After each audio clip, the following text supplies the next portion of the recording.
Prepare to join the secret order of the Emperor.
Welcome, Lord Vader.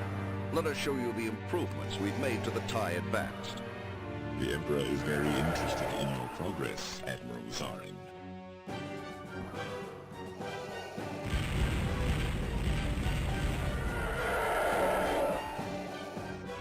Hyperspace capability. Impressive. The first TIE Advanced are now seeing combat. We also have prototypes of the next generation of TIE fighters. Interesting. The Emperor will want to prototype immediately.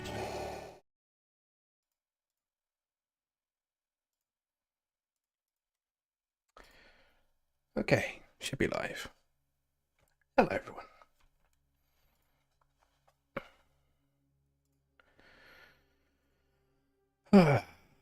Lovely Sunday evening. Good news is I'm not as knackered as last time I did this.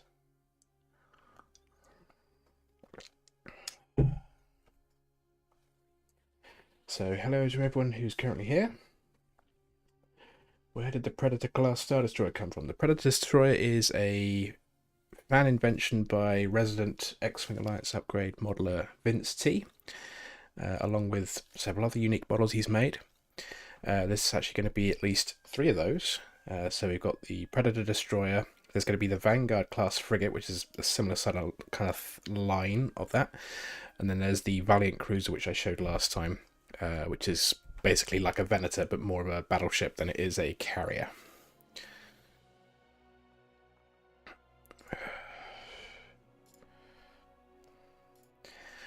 Is my audio okay? I have some background music on. Hopefully it's not too loud.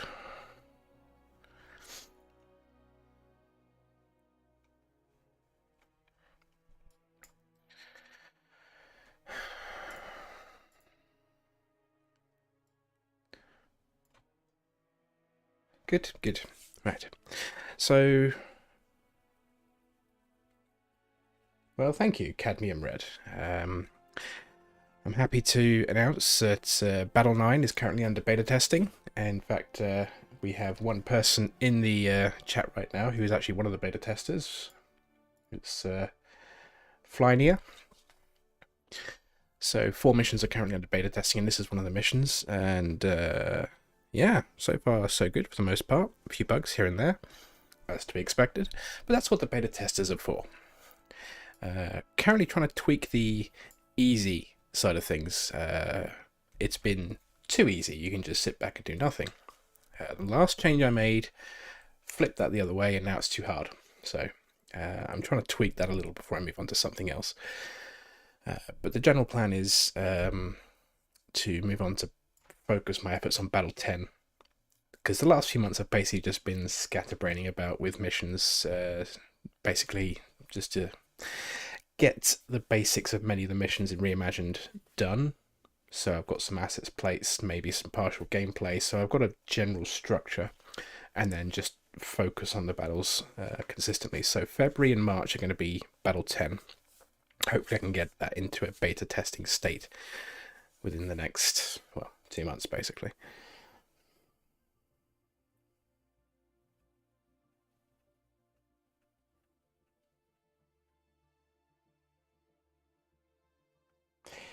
Battle 9 Mission 1, is that? The one where you go to Iridu base? It's not that hard, is it? You just have to shoot down a few TIE advanced. Job done.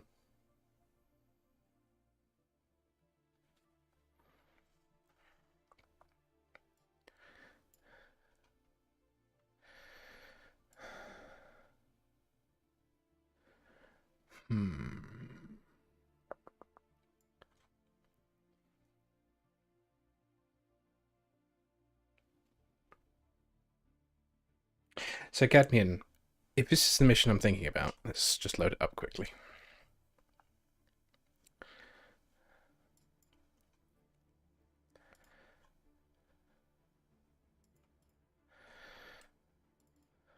So it should be this mission.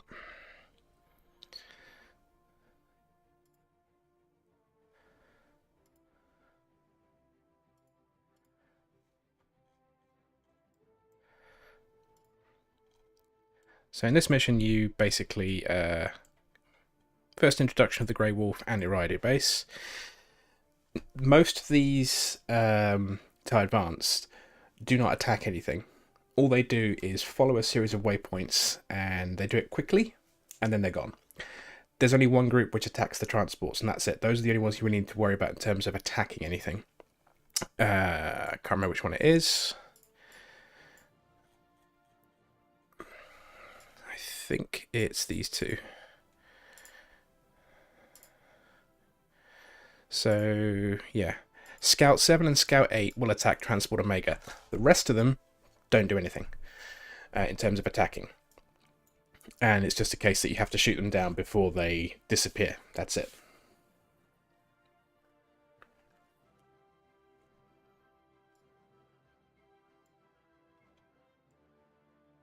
But if you feel it's too hard, I can always look into it. I can always tweak settings, but it seemed alright to me.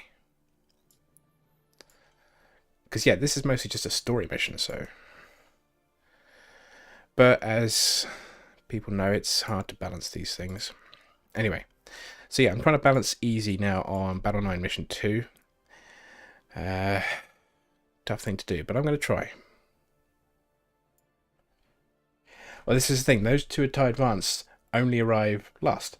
So you get a... see, I've closed the mission now. Let's see. I'm going to give you the cheat codes for this mission by... So you arrive 100% of transport Omega. So Omega is Thrawn's transport. There you go. Special cargo Thrawn. That transport arrives 20 minutes after you arrive in that region. And then 20 seconds after Omega arrives, the first scout arrives. Then 10 seconds after, 10 seconds after, 10 seconds after, and so forth, so forth. Scout 6 arrives 1 minute, 20 seconds after. So they arrive in a staggered pattern. And then you have basically 3 or 4 minutes, I think. And they will abort their mission at 50% hull. So you have to kill them. They also have chaff. So you can't just easily shoot them down with missiles. And they move a bit faster than normal. However, the TIE Defender should be able to keep up with them. Don't worry about shields. You are not going to be attacked. Divert your beam and shields into your weapon, engines, that's the word. And then put your rest of your energy into lasers. You'll have enough speed to keep up with them and shoot them down. Scout 7 and Scout 8 arrive 2 minutes afterwards. So basically you've got 2 minutes from the arrival of the first scout, basically. No, the arrival of Transport Omega before those two ones arrive, and they're the ones you need to worry about. But they still arrive at quite a distance, so... get the map up again.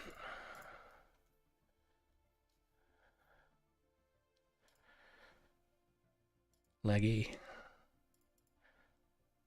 Too many. Let's find Scout 7, Scout 8. Turn on waypoint. Wireframes. Okay, so Scout 7, Scout 8 are these two, I'm pretty sure. Yeah. That's almost 11 kilometers to this point. I mean, the transports are going to be around here by this point, so that's a give or take 10 to 11 kilometers to close that distance. So there you go. There's some tips for you. You can try that. I'm sure there's been a couple of people playing that mission at this point. You can try and do follow what they do. Anyway, on to some actual mission making. That is a mess of waypoints. Let's turn that off. Right.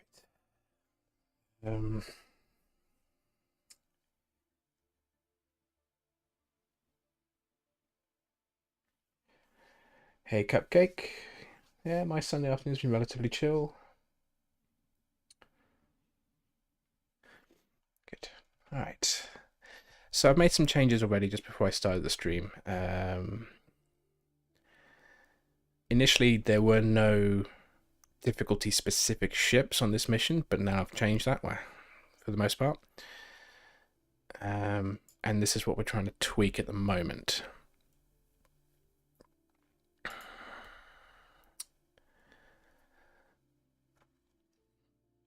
So I'm wondering, because to try and make easy harder, I added more ships. That didn't work, so I made easy specific versions of friendly ships. And now I'm worried it's becoming a bit too overly complex to make it easy. So what I'm going to do is put these out of global group 5 for now, and we'll just stick them in a different starting region so they're not part of the equation. Let's filter by region. And these guys have a lowered difficulty level. And I'm going to see if that makes a difference. I might just increase a couple of them to a higher one just to make it a little easier, because otherwise it's essentially just going to be the same as normal, I think. But we'll see. So I'll do the interceptors for that, and then leave the rest as they are. This is Battle 9 Mission 2, the one you've given me a lot of feedback on.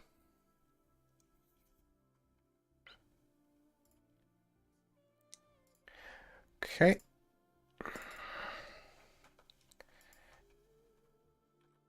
$7 AM. It's nearly 10 PM here. Let's turn some of the settings down. Not those ones. Music off. I don't want this to overwhelm my stream.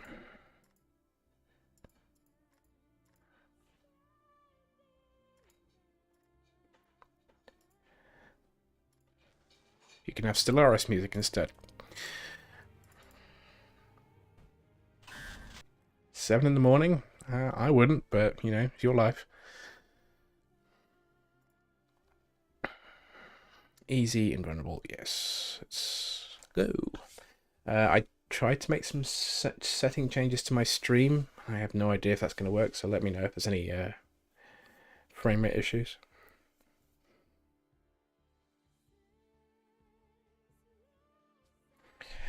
I merely have a glass of Pepsi Max.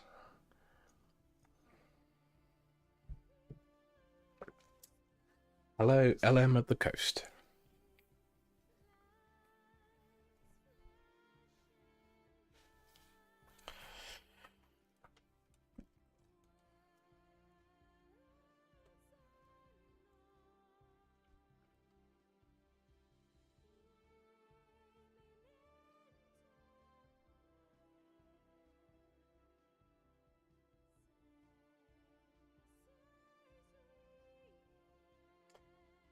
You'll have to forgive me, Shadex. Who is Pharaoh?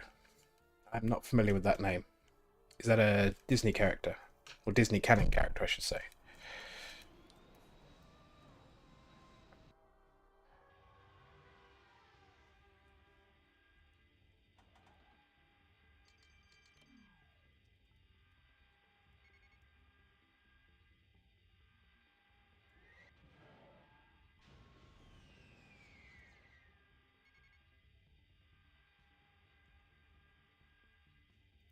My joystick worked.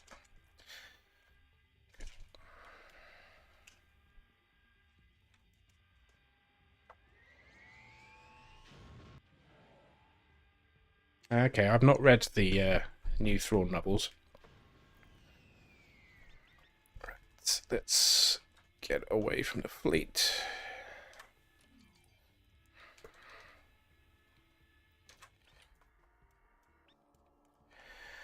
And we'll just see how things go from here. Okay. But to answer your question, have I wanted to make the game more canon? No. Not as far as Disney canon goes. I prefer to respect the Legends canon when it comes to TIE Fighter, because as much as I want to reimagine this game, I still want to stay true to the original spirit of this game, which means I want to follow the original plot beats of the game as well, even though I'm changing quite a few things along the way.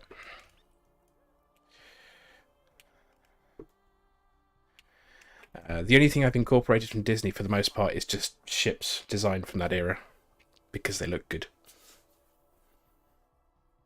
So I think like the Raider Corvette. I love the Raider Corvette design. I think it's an awesome looking ship. Speed things up a bit.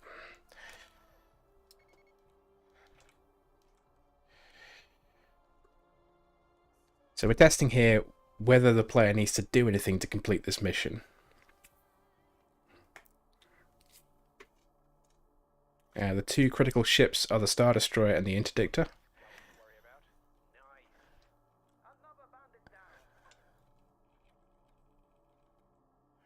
Red Claw 52%. Courageous is dying. Courageous is going to die.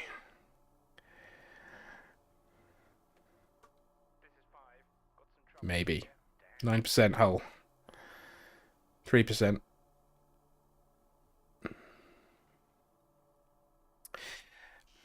And there goes the Courageous. That's good. I want to see if the Red Claw dies as well.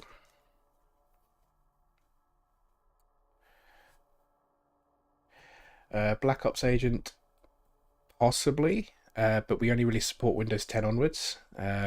You might find some issues with Windows 7 because of the new D-Draw, which shifted everything to the GPU. If so, you can try and use the legacy D-Draw, which still uses a CPU, so you'd be a lot less frame rates, a lot less performance. But yeah, there are issues, I think, with Windows 7 and 8.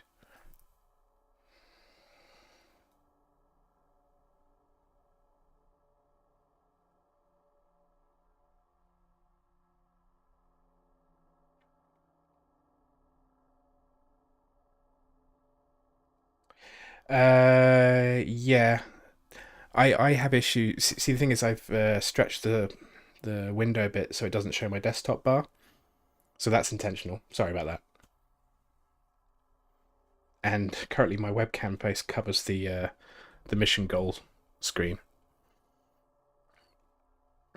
Because yeah, I found streaming on 16:9 to be a little bit awkward to try and fit everything properly. And I don't really want my desktop taskbar showing.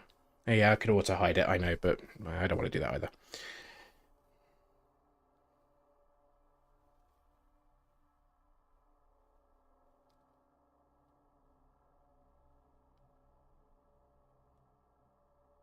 I'm not actually running the gimbal lock fix. I'm currently just running on the D draw I posted, which fixes some cutscene issues. I know I put the latest one on the last stream, but I reverted back because I want my game to be stable for now. So the Red Claw survives 46%. Did the gunboats arrive? I've been paying too much attention to chat. Yes, they did, and they died. Okay, so alright. Courageous dies. So now we actually fight and see how hard it is to fight.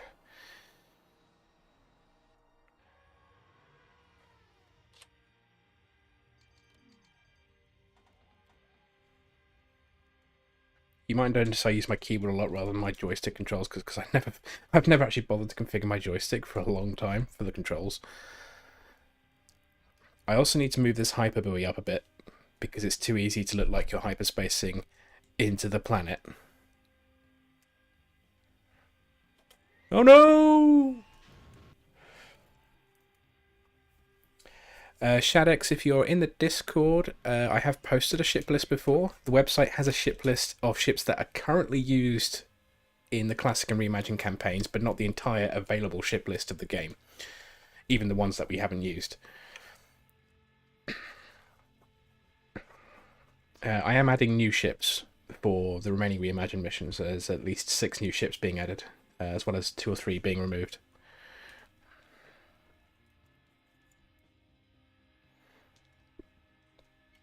Speed this up.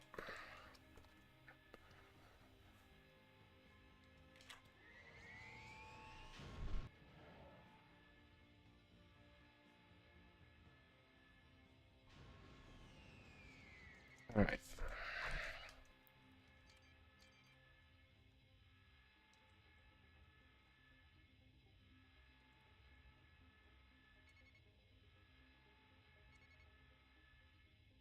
I think one of the bug reports is that it didn't actually complete last time. I have to keep an eye on that.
How are we doing? Good so far. How's the Red Claw doing?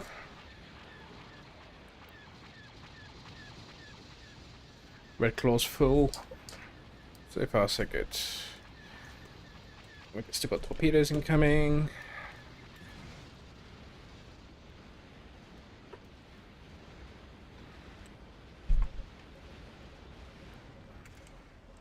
Right, here come the defenders. Ow.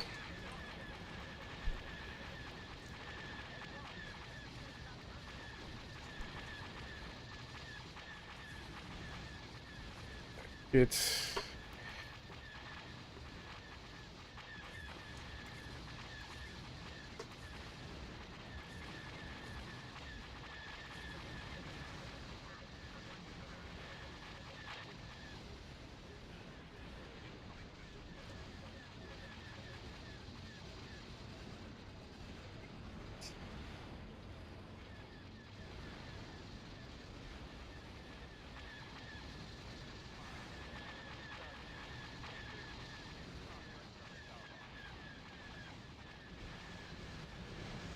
Rage is at 56% hull.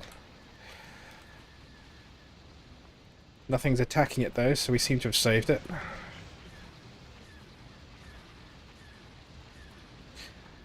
Let's not get too close to those.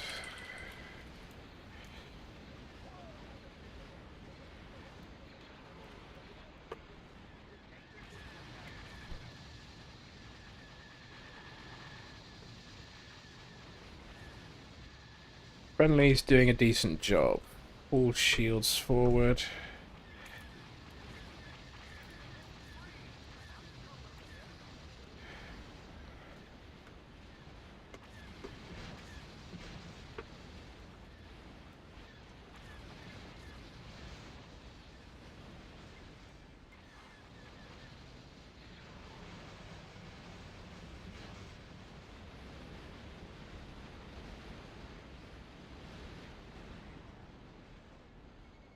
Gunboat's arrived yet.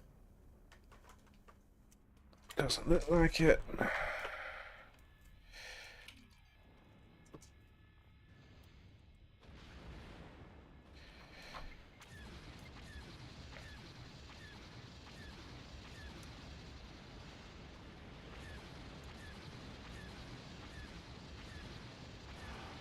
Ow.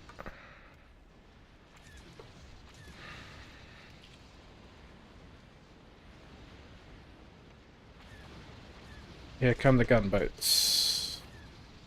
This shouldn't be much of an issue though. Okay, all base defenses destroyed. Capture the plants is a goal we don't need to worry about. We're up here. Okay, let's go get them.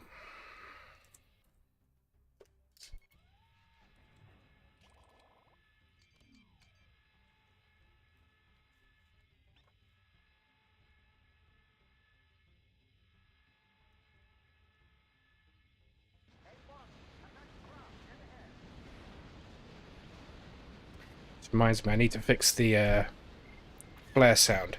You're going to hear what perhaps sounds like a mission failure sound. That's because these gunboats have flares. Because I've been experimenting with flares, and I actually quite like the way the AI uses them against you. Not just as anti-missile devices, but as defenses like that. It can knock you off your pursuit.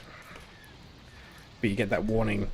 It should be that kind of sound, not this mission failure sound.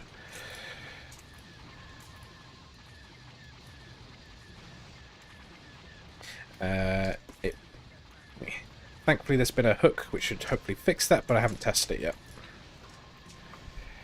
The flares don't really do much damage, so they're very, very weak, but yeah. They can disrupt your pursuit. See?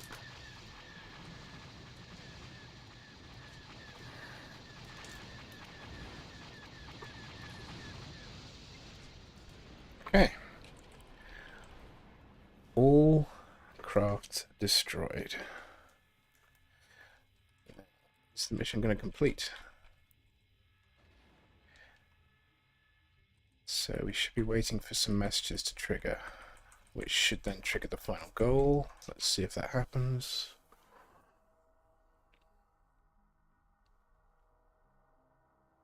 Not looking good. Oh wait, I'm on to end attack. It took a while. Okay, there's the messages.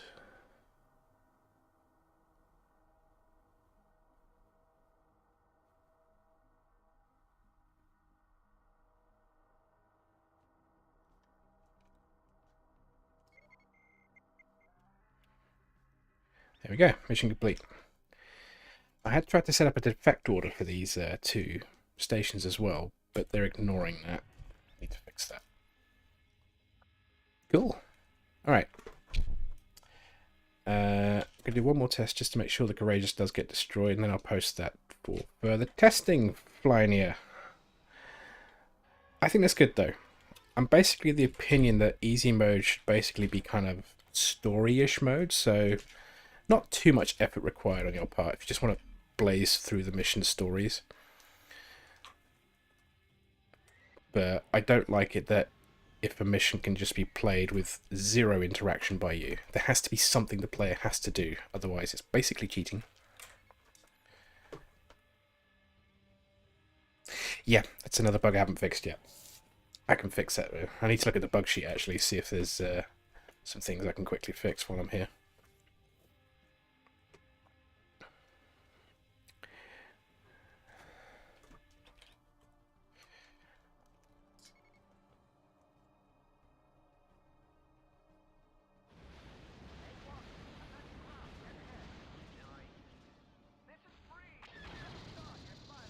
Yeah, that's kind of an old bug with that Nabo barge. I'm sure I fixed it before, but apparently I haven't, so it's on the list.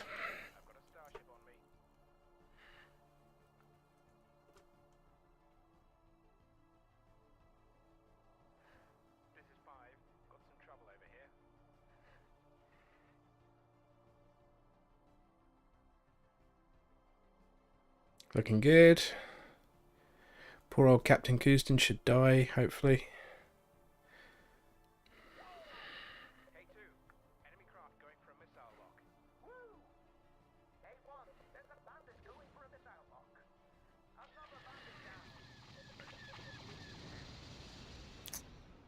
Then again...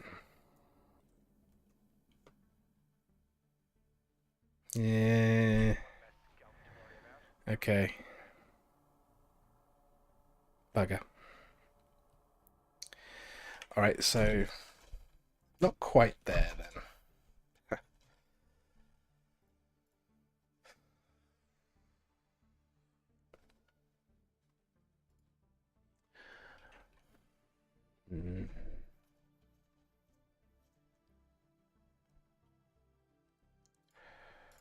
Let's change...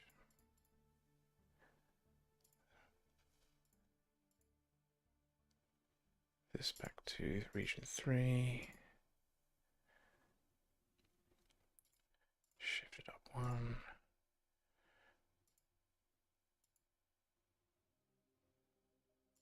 Yeah.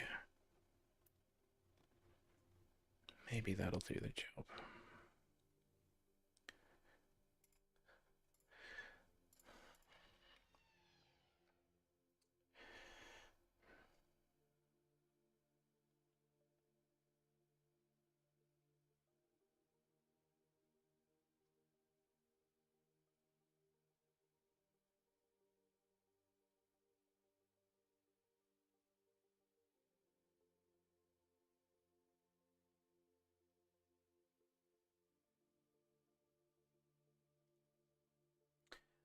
In order of things I can see here. Element of the Coast. Yeah, the point defense is very generic. There's nothing I can do about that as far as controlling goes. But yeah, it'd be nice if you had the Starfighter level lasers be the more point defense lasers as opposed to the big guns. I think the Starfighter lasers are better at doing it, so the Lancers are actually better at intercepting torpedoes. But yeah, I know what you mean. Cadmium, when you press // if you press the asterisk button on the keypad, you can then rotate around.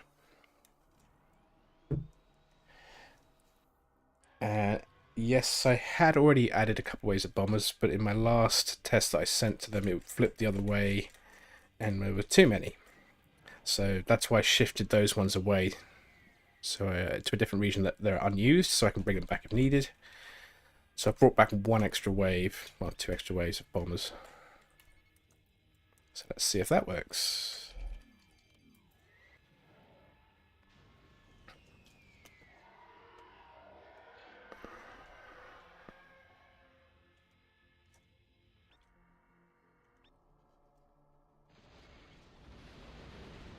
So there should be some extra bombers coming from the jackdaw at some point.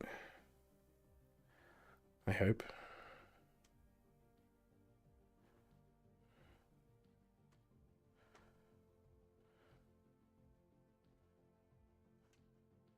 There we go, there's some bombers. Let's see what happens.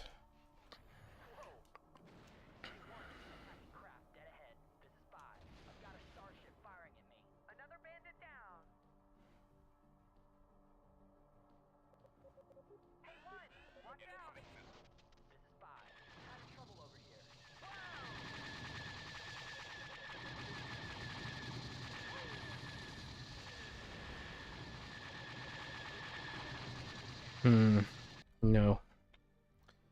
Nope.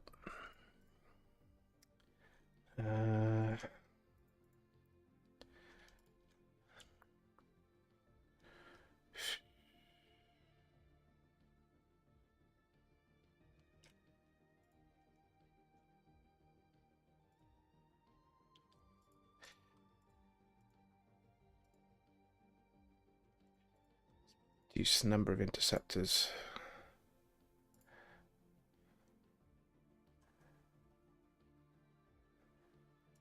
Maybe a couple less ties.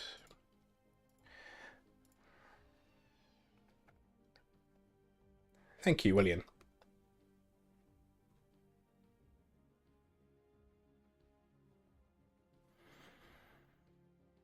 The problem, Cadmium, is that the friendlies are too powerful. The bombers are getting shot down too easily. So it wouldn't really help by having the transports, because all that's going to happen is that they'll get attacked and then they'll break off their attack and then they'll die. They'll just take a little few extra seconds to die.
Annoying. See, sometimes the torpedoes are kind of swinging around. That's a bug with the engine. I don't know if that's a bug with the model, which would be made irrelevant when the new model is released.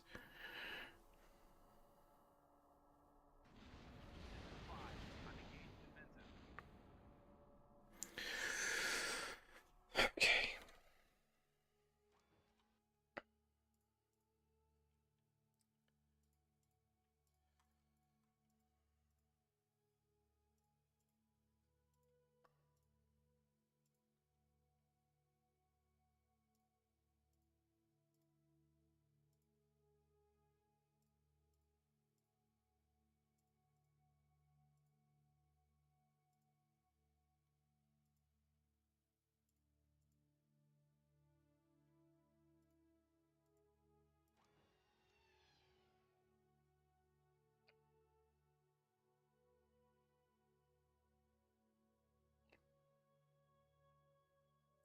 The problem is not the number of options to launch capital ships. We've currently got you've got 3 enemy capital ships on the field plus 2 stations.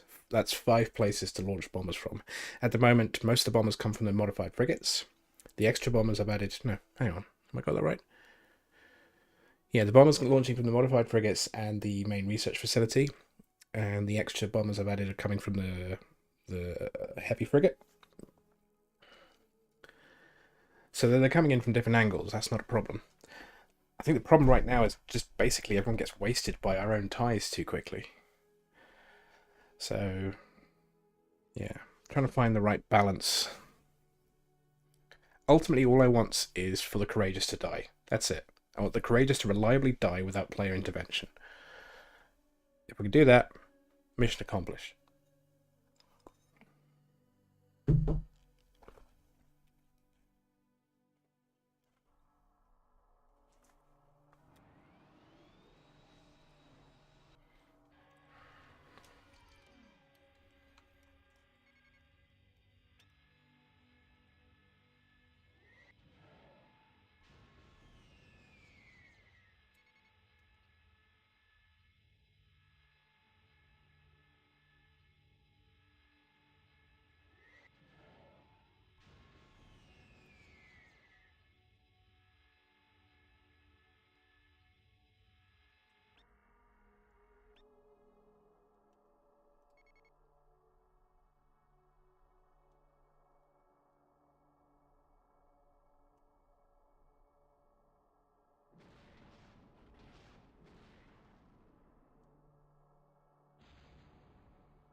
Hmm.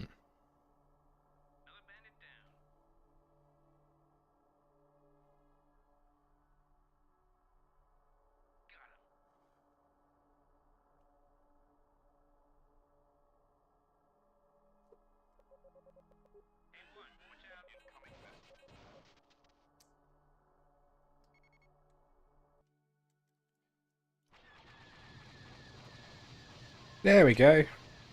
He did.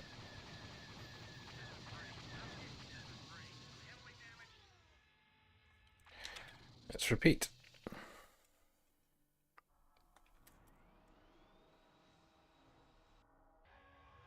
I know, but that's only going to work if I make a copy of those ships and assign different stats by doing the flight group color thing, blazing. And I have thought of that, but the problem is there's quite a few triggers and conditions set to the existing capital ships, and I'm going to have to rework that if I added those extra ships. I really don't want to do that if I don't have to, because it's just a lot of extra work. So yeah, I have thought of that, just making the Courageous and the Red Claw weaker on easy by having separate ships for them. But yeah, there's too many at the moment ties to pre-existing triggers right now. So I don't want to do that if I have to.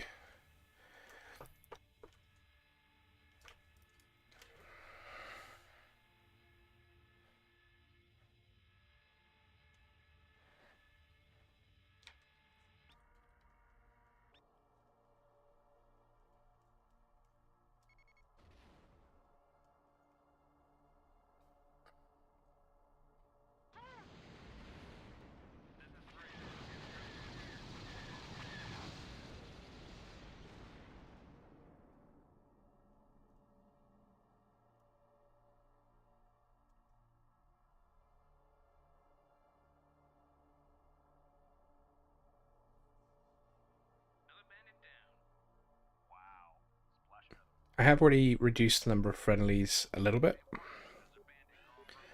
So this is the balance I'm trying to maintain. Shields down.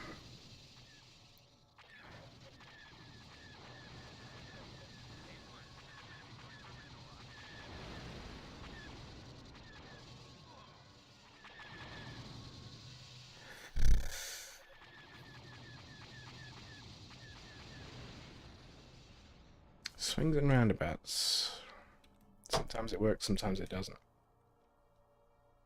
I wonder though, I've noticed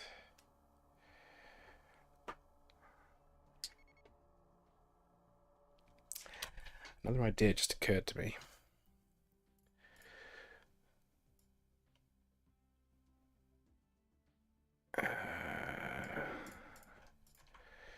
Let's try this. Craft appears on greater than easy. Yep.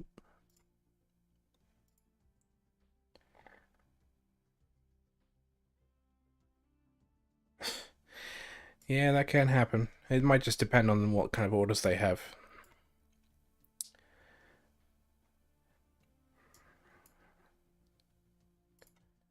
Let's put that down to 1.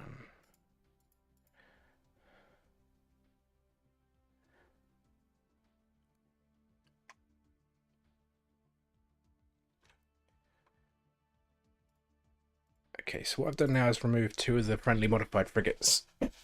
Modified corvettes, which are closest to the courageous, because they have an order that they'll try to intercept incoming torpedoes, regardless of whether it's going for them or not. Plus, of course, they're going to be firing at other ships, so might help, might tip the balance. I had hoped to do another mission other than this one today, but you know, now you can see how tedious beta testing is.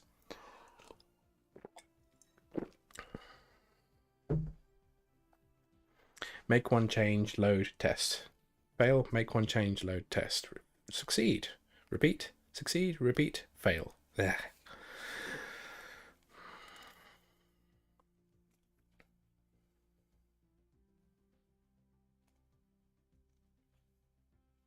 Hello, Epiperum. Yes. The magic happens here.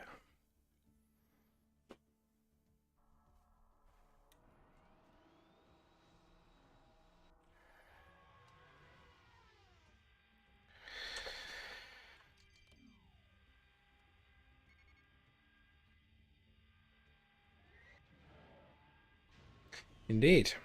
One day I hope to make an actual game. I'm sure that's going to be even more fun.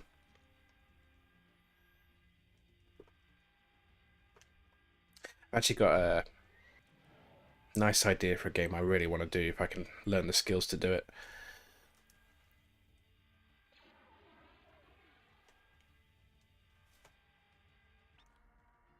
Or win the lottery so I can hire a team of developers to make it for me.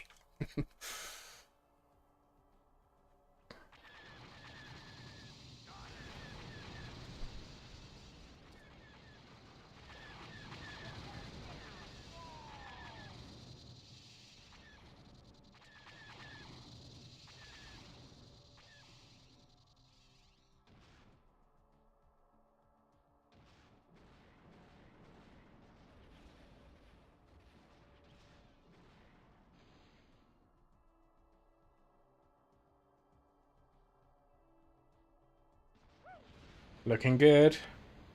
Come on, Kustin. Die.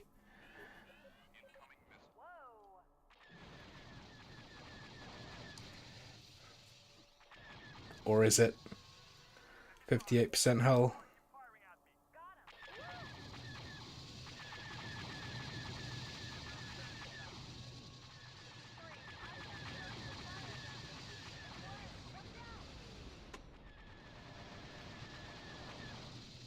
Bloody hell.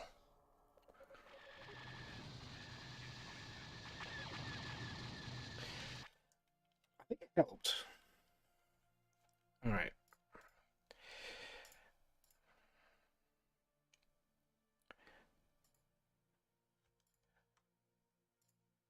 You're coming from this, you're coming from that. Let's bring you guys back.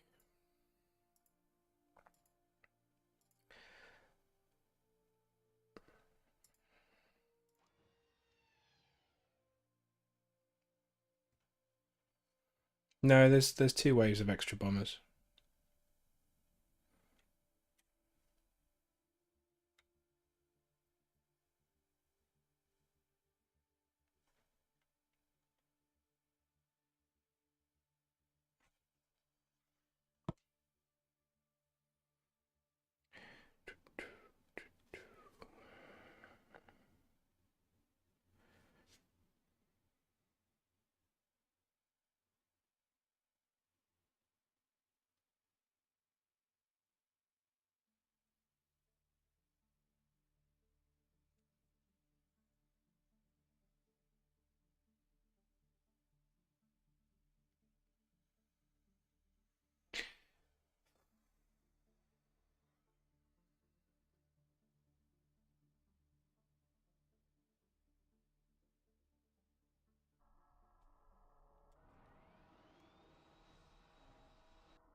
you imagine how much more tedious it would be if the time compression hook wasn't added in 1.3?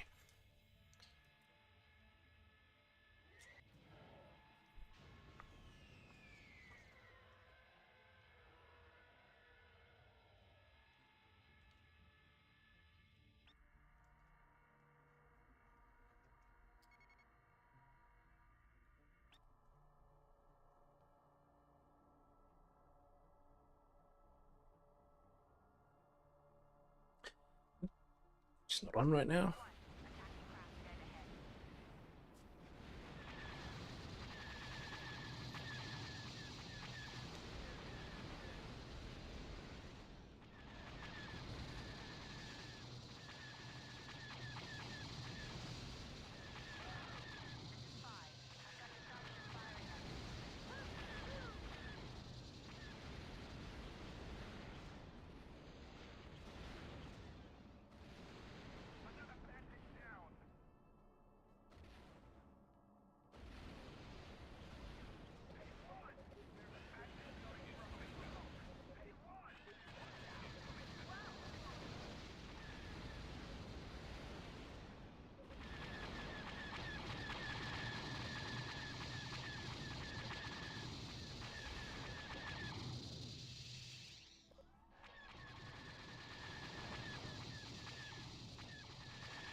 And let's shift you over here so you're not in the fight.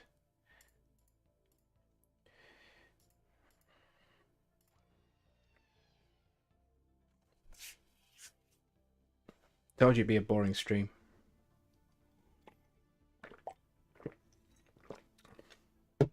Feel free to ask me questions to keep it entertaining. I think I'll try this 1 or 2 more times and I'll try and move on to something else for a little bit before I stop the stream.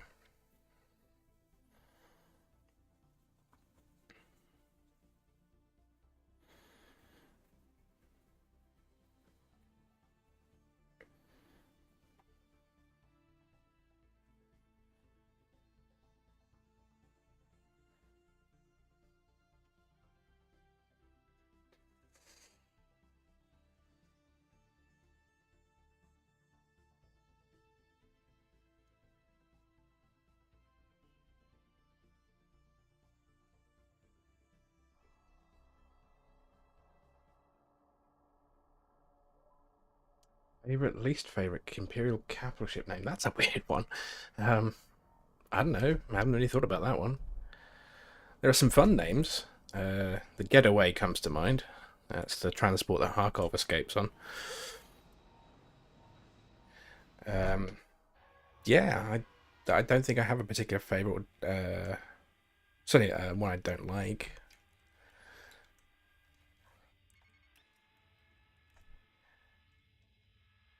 And there's so many I don't remember all of them.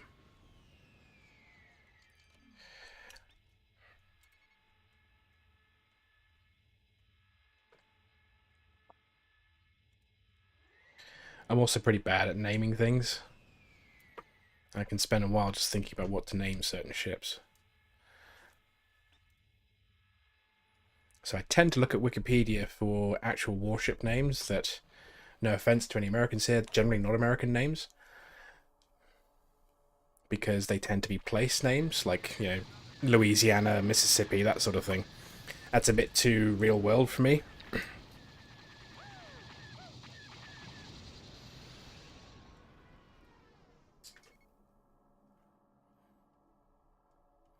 So, of course, I tend to use British warship names, which tend to be a bit more cool sounding.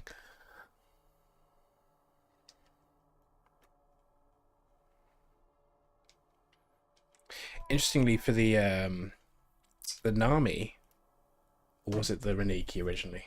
I can't remember. One of the two originally. Their ship names seem to be based on place names in Tanzania, in Africa. So I've continued that.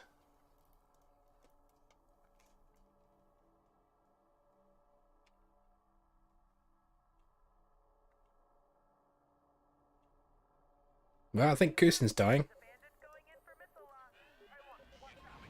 Good, Courageous died. Let's repeat. Gnabgib is a cool one. I'll give you that.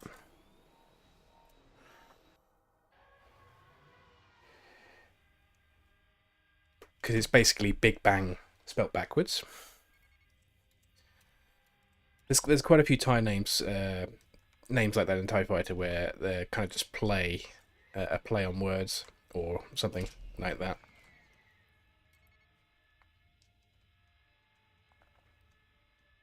Hey, you get to fly the Gnabgib in Reimagined. So there's that.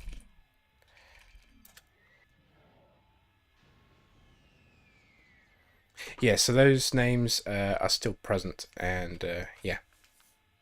Excuse me. I've tried to keep the naming convention consistent, relatively speaking.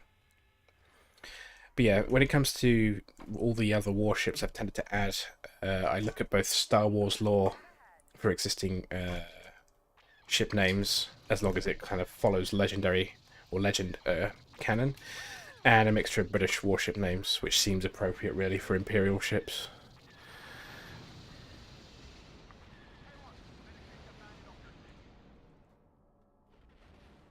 And we do have some cool warship names. I'm pretty happy with that.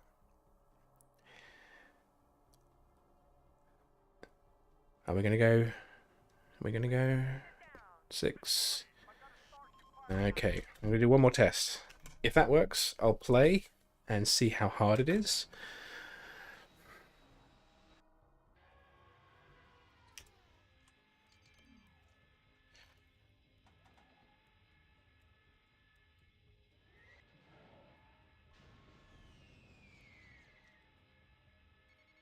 You might notice a couple of the ships in this mission are actually named after TFTC members. So we've got the Blazing Firestorm, who's our resident classic mission editor balancing guy, and we've got the Ilios, which is the guy who's making Embers of the Empire and also who makes most of these fantastic backgrounds for TFTC.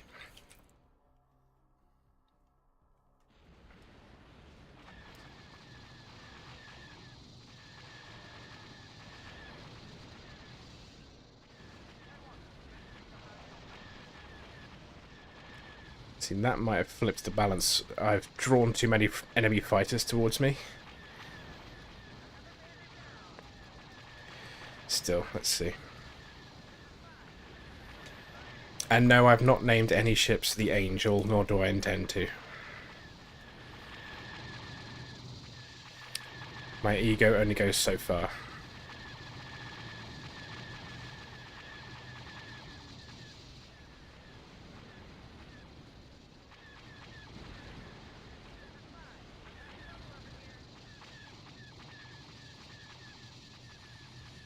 %.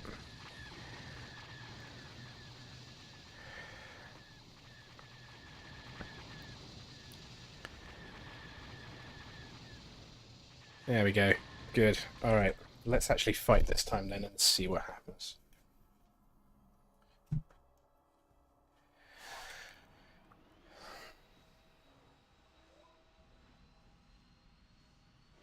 Yes, and the Indefatigable, that's the reason I chose the Indefatigable in for Harkov's ships. I think that was the strike cruiser, Indefatigable. Is because I'm a fan of the Hornblower TV series. I've never actually read the books of Hornblower, but I really like the TV series.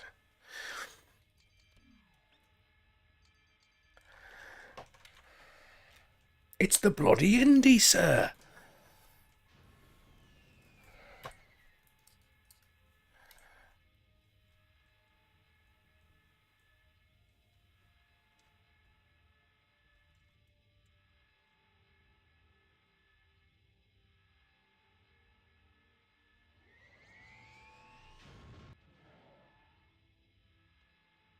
Britishish. You mean they all speak with very posh accents? You may fire when ready.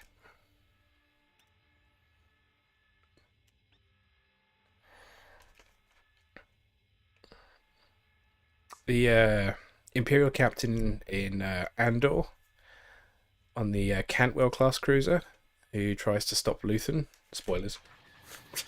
I really liked the sound of him. That to me is typical Imperial high-ranking officer.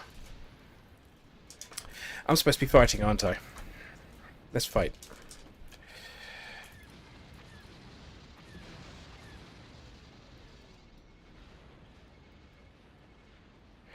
Got some bombers, okay.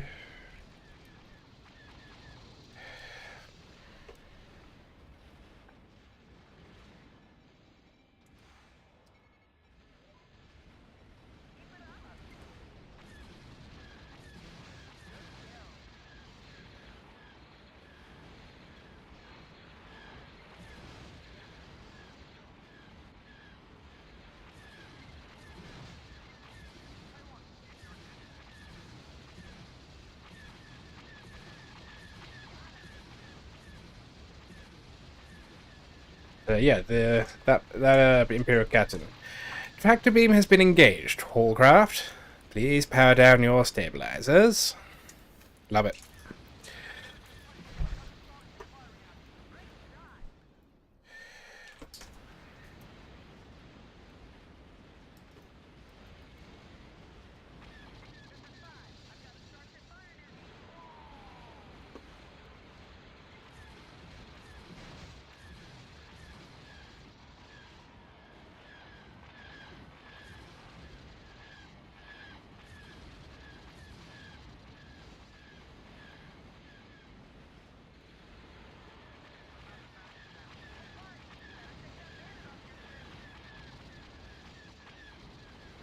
Yeah, too busy.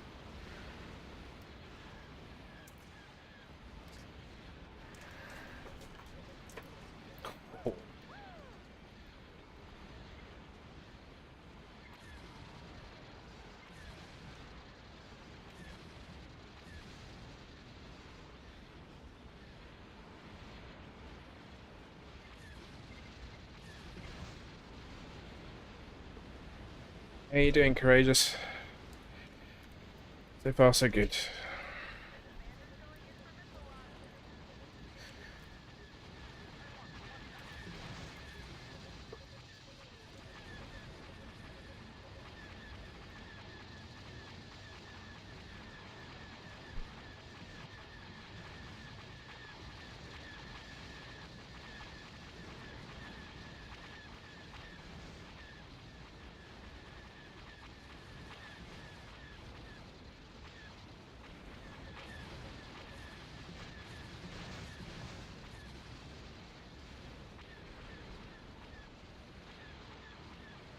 Okay, all enemy targets down.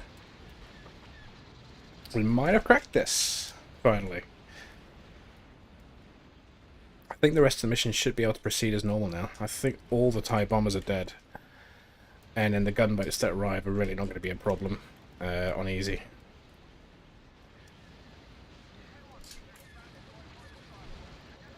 Still got the TIE Defender. Where did my thing go? Can I shoot it in time? Yeah.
I should put some bonus goals for inspecting those freighters. El Phoenix is always complaining that I don't have many bonus goals for Reimagined.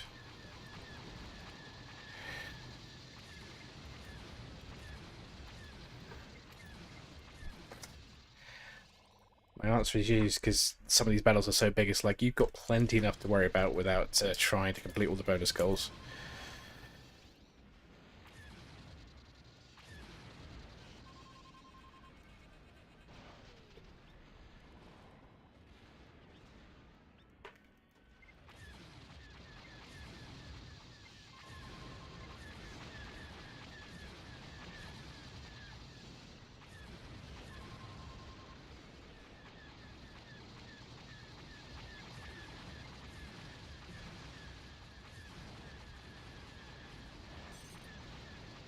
God.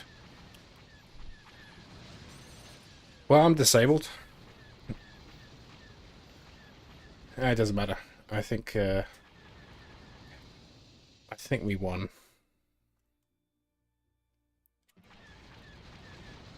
So, all right. Okay, finally something we can send to the beta testers for testing. Let's have a look.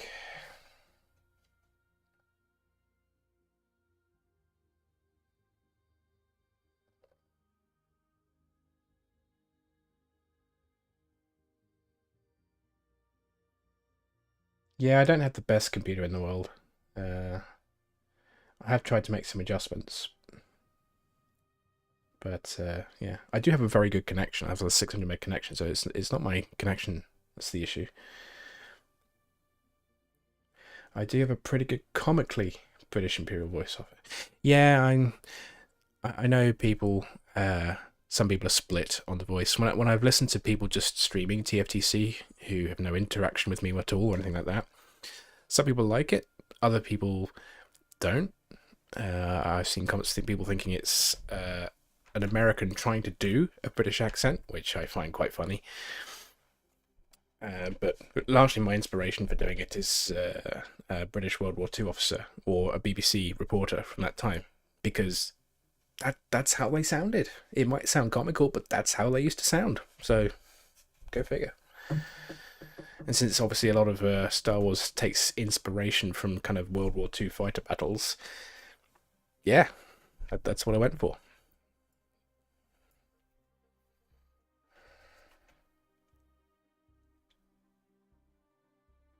Where did I choose my nickname from?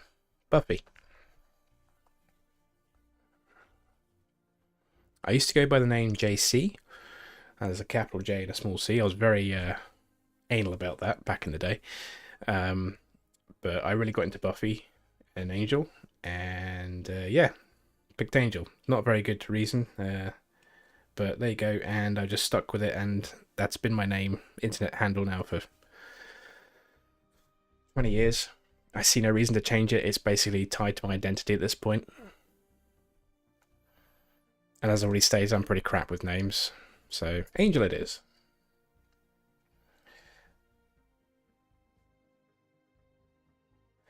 How many plums do I need to be able to eat to talk like that? None, because I don't like plums. I can do some accents. The problem with doing accents is it's hard to maintain the accent. My Imperial one is pretty easy to maintain because it's not too far off my normal voice. I have a very sort of BBC estuary English type of voice. It's not posh. It's towards that side of things. But yeah, I occupy a nice neutral ground, as you know. It's kind of like what a lot of Americans expect us to sound like. I think. So doing that kind of accent is not that hard. Kind of do it with a slight smile on my face. TIE fighters will patrol the area around D34. Nah.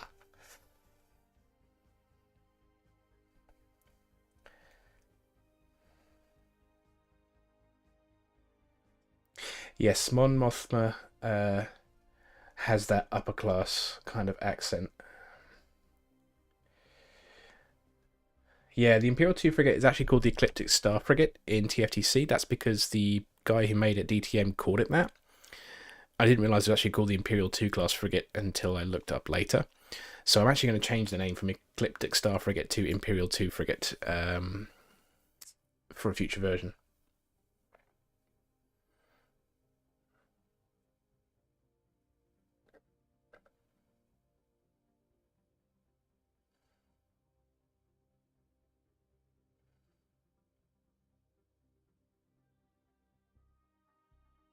Trevor McDonald, you mean the ITV, the ITN newsreader, Trevor McDonald?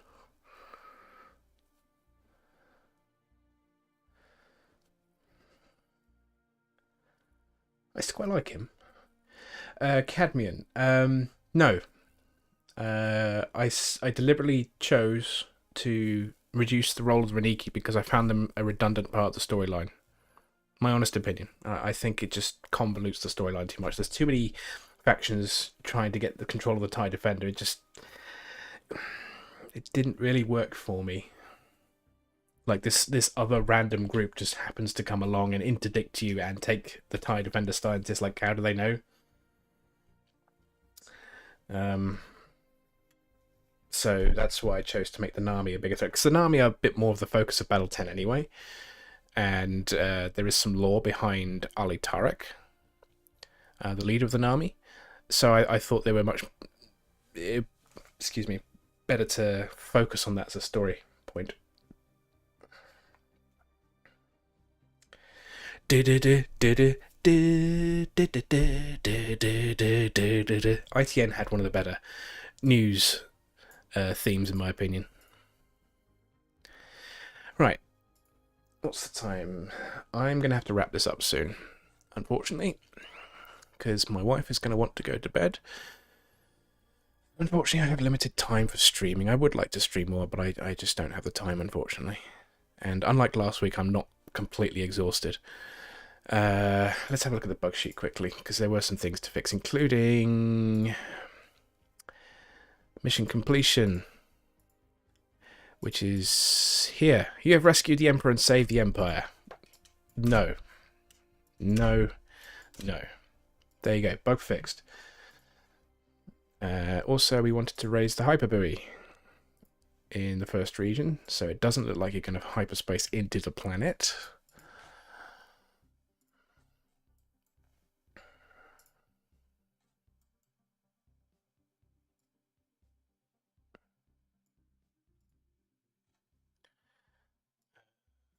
Let's hide everything else for now.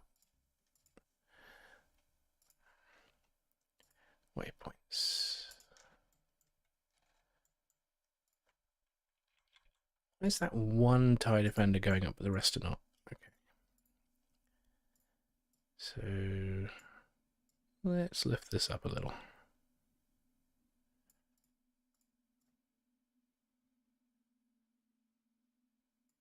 Just so you're just going above the horizon. I think that's a bit better than at the horizon.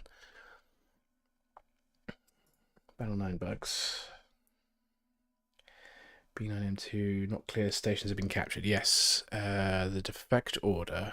I'm not going to test that tonight because that means going through the entire mission again. Like, I really can't be asked. Not tonight.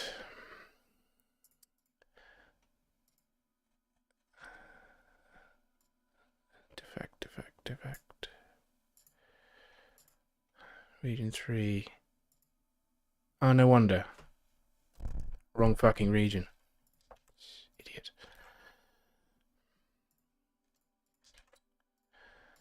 Easy mistake to make.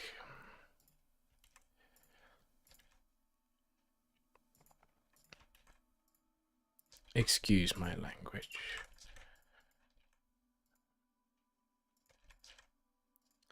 Right, so the stations in this mission are not actually technically captured in the in-game sense. It's more done from a narrative point of view.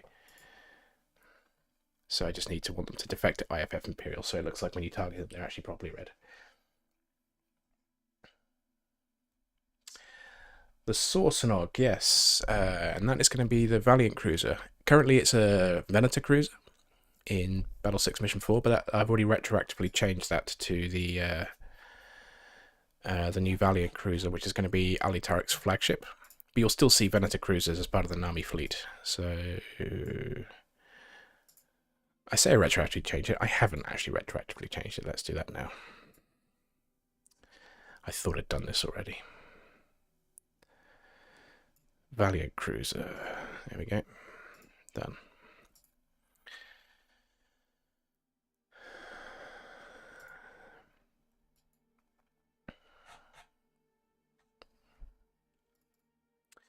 Yesterday I was banging my head against Battle 9 Mission 5 because I was trying to force a condition to keep the player boxed in a certain area, and it's just not working. It's really annoying me.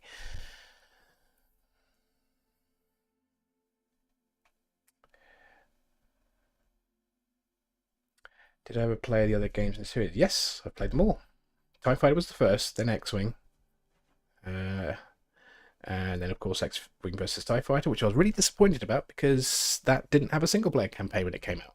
And I didn't have an internet connection, so I couldn't play it online. So when Balance of Power came out, at least we had a campaign, but still. And then X-Wing Alliance, of course.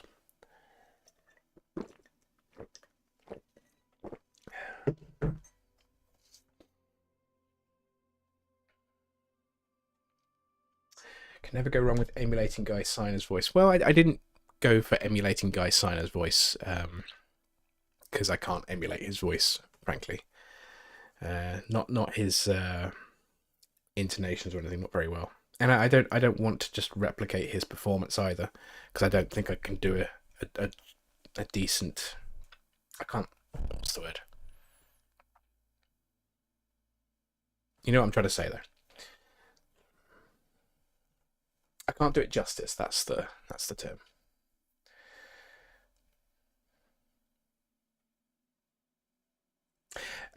Yes, I know exactly what you mean with Bill Bailey. I love Bill Bailey. He's one of my favourite comedians / musician type people.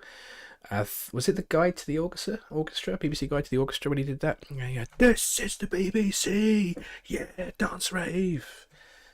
And I do like the BBC's kind of countdown timer. If I had money, I would hire Guy Siner to just redo all the TFTC Reimagined voice stuff. And I'm not going to use AI. I have been asked, should I use the AI? And there is a couple of good AI voice sites. But aside from maybe using AI voices to do some wingman or just a couple of short lines, I would rather have an actor do it.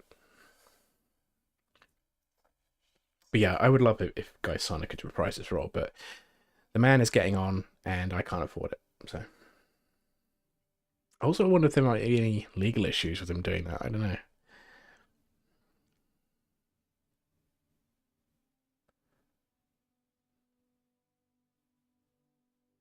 Navi.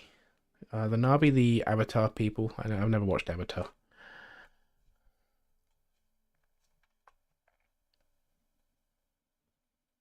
Hello, Mario Weber. Turian 1975. Thank you for joining. Unfortunately, I'm about to stop the stream, so. Cadmian, yes, there will be a major battle against Tariq's fleet. I can show you. There is no actual battle yet, but I can show you what's there. Just a basic placement at the moment.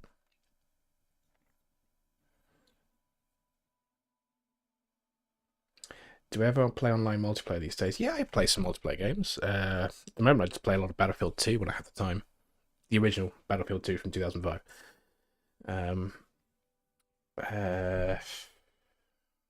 Other than that, not too much. I used to play Team Fortress 2 a lot. I like arena shooters. But I just don't have the time like I used to. Being married and having a kid does that to you.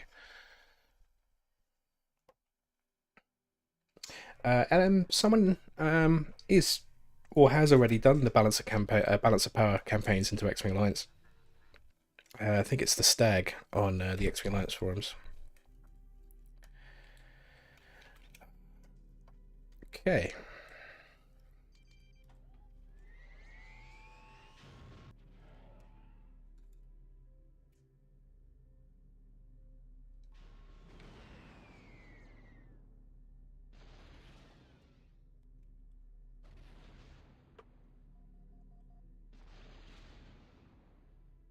So there is no real gameplay to this. I'm just kind of testing what I want to happen and stuff. But yes, here is Ali Tariq's fleet. I may make it bigger or smaller, but I am actually deliberately wanting you to come in from this lower angle. Because over here, yeah, there's 2 more Venetors over here, and here we've got Thrawn's fleet. Yeah, at the moment this is just a sketching out of what's going to happen. There's the Valiant cruiser. Okay, my external's not working. It's,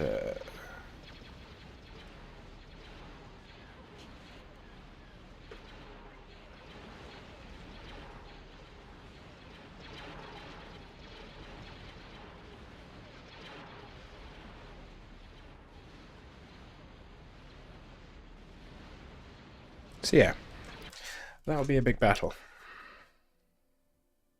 I just haven't figured out how to do it yet. You can see I've already got the mission images and whatnot for this battle.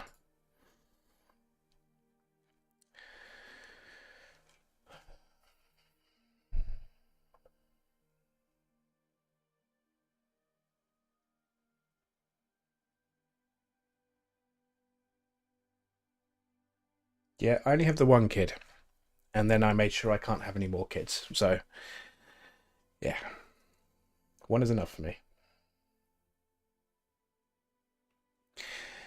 Yeah, the missile bow won't be used as liberally in Reimagined as it is in Classic, for good reason. Was I going to show you something? So yeah, the Valiant cruiser is one of the 3 new destroyer, or at least heavy cruisers, that I'm adding to the game. Access now. I will show you the other ship that I'm going to add, or have already added.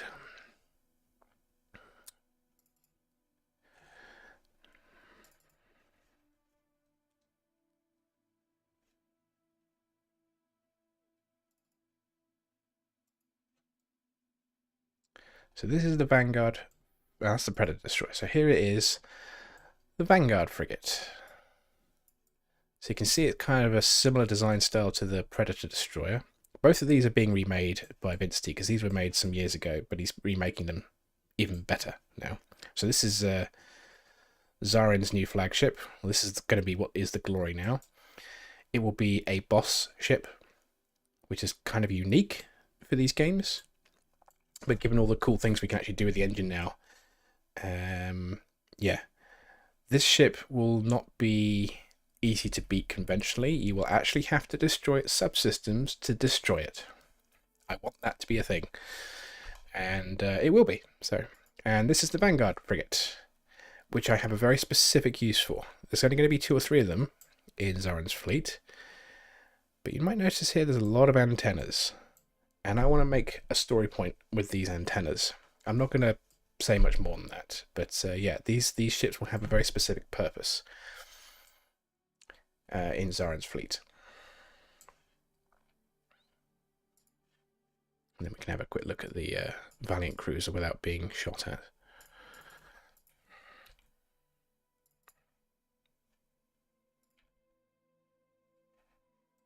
And there's the Valiant cruiser, which is basically just a variant of the Venator.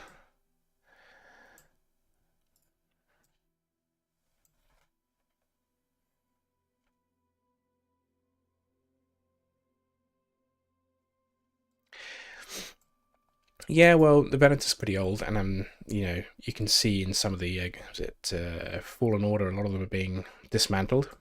I have no problem with Clone War era ships falling into the hands of third parties. They're old enough that it's fine. I mean, these things are outclassed by modern Star Destroyers anyway. So there's no reason why a third party couldn't have had their hands on these things.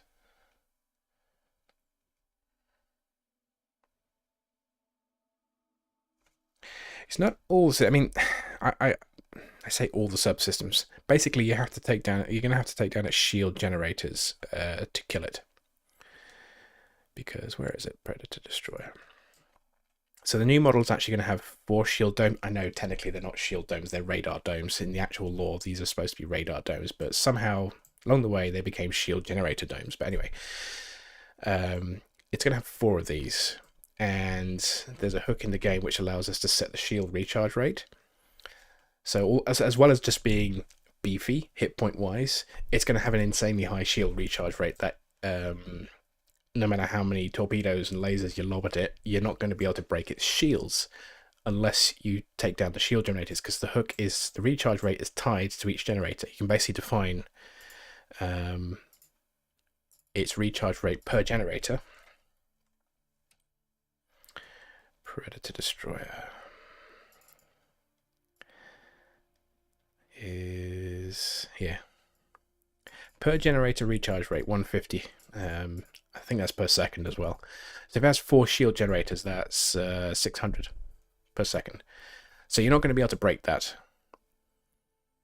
And the idea is, hopefully, if I can get this to work anyway, is this the final battle with the Glory? Is that this ship will be able to break past Thrawn's blockade because it's so powerful, unless you take out its shield generators.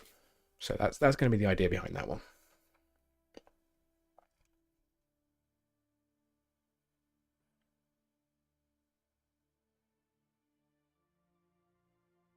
Oh no, Cupcake, I will make.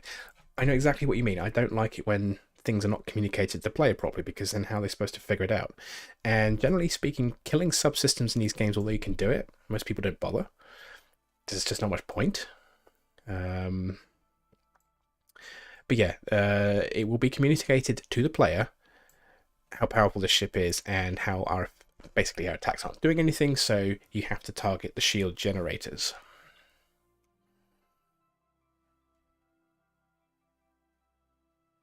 So yeah, don't worry, the player will be given specific instructions. But yeah, I like this ship. It's a cool looking destroyer.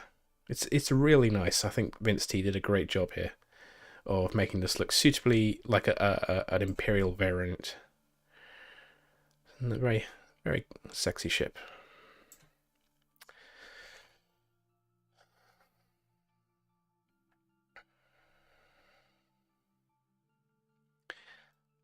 True, but the problem with the Superstar Destroyer is that it's too big. The engine, the X-Wing Alliance engine, just does not handle super large ships very well, and it's kind of, yeah, it's not fun to fight. Aside from being a hit point sponge, which is basically all it is, it's just a giant hit point sponge, because its weapons are so limited by the engine that it just doesn't feel like the beast of a ship that it should be. This is about, I think he said 2-point-something kilometers. It's bigger than a regular destroyer. I'll show you the size comparison.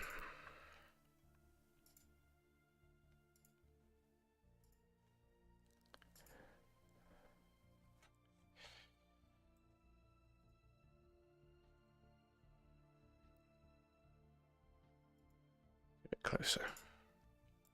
So this is a 2-scale wireframe model. Actually, what we're going to do here, just to make this a little easier, let's just hide everyone. I said everyone.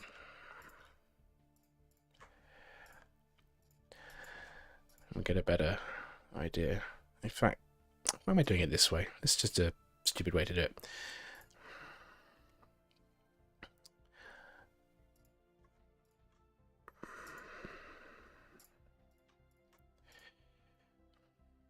Predator Destroyer.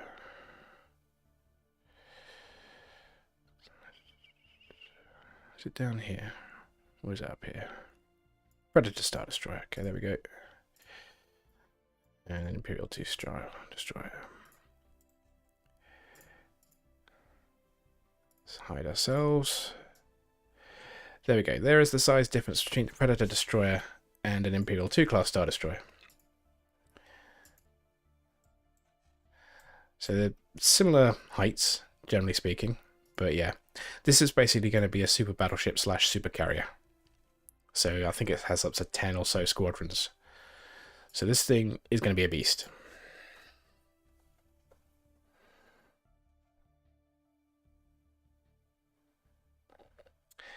Yes, Tectors are in the game now, because we have the new Star Destroyer model from Vince T. I'll show you. In fact, this is the wrong program to show you the different profiles.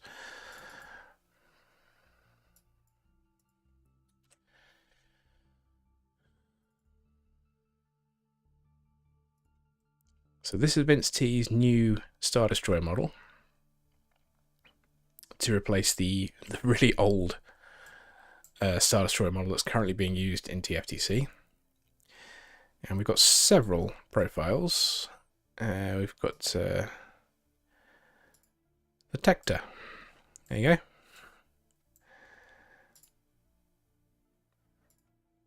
Tector Star Destroyer. So this ship will be used in Reimagined. Zaren's going to have one of these things, but just one.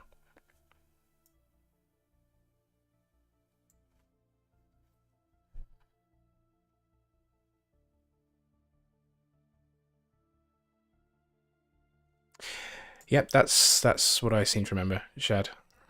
But people now forever remember shield generators, and you know, cause I think it's the dome under here that's actually supposed to be the shield generator in lore. But yeah, whatever.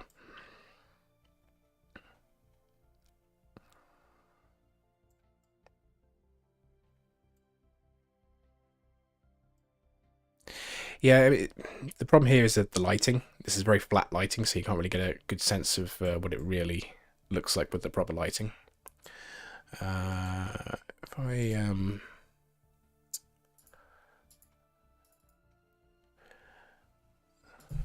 show you the current model we're using, I might have to go back a version here.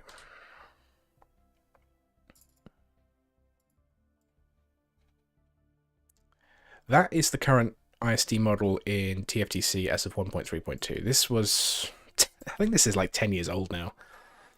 It's one of the older X-Wing Alliance upgrade project models. Still a good model, but it is showing its age compared to some of the other models. So if we, you can see this is definitely a lot more detailed.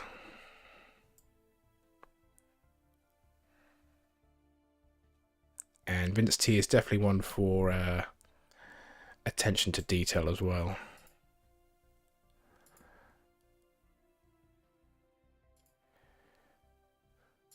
It's got the Chimera skin somewhere as well, I think. You can't see it, never mind. Yeah, there you go. There was an Errant Venture model, but I don't think he's added the skin for it. It's basically red, right? I never liked that. A red Star Destroyer.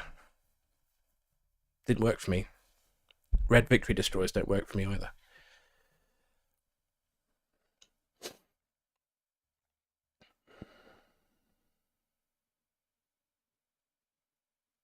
No, it's not.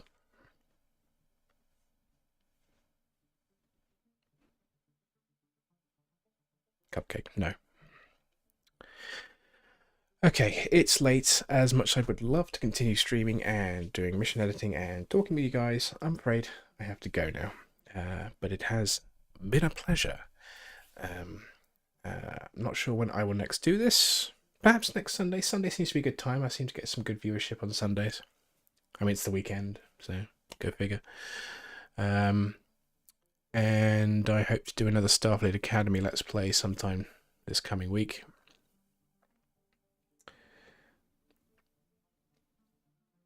Yeah, Fractal Sponge's models are insanely high poly, so not happening.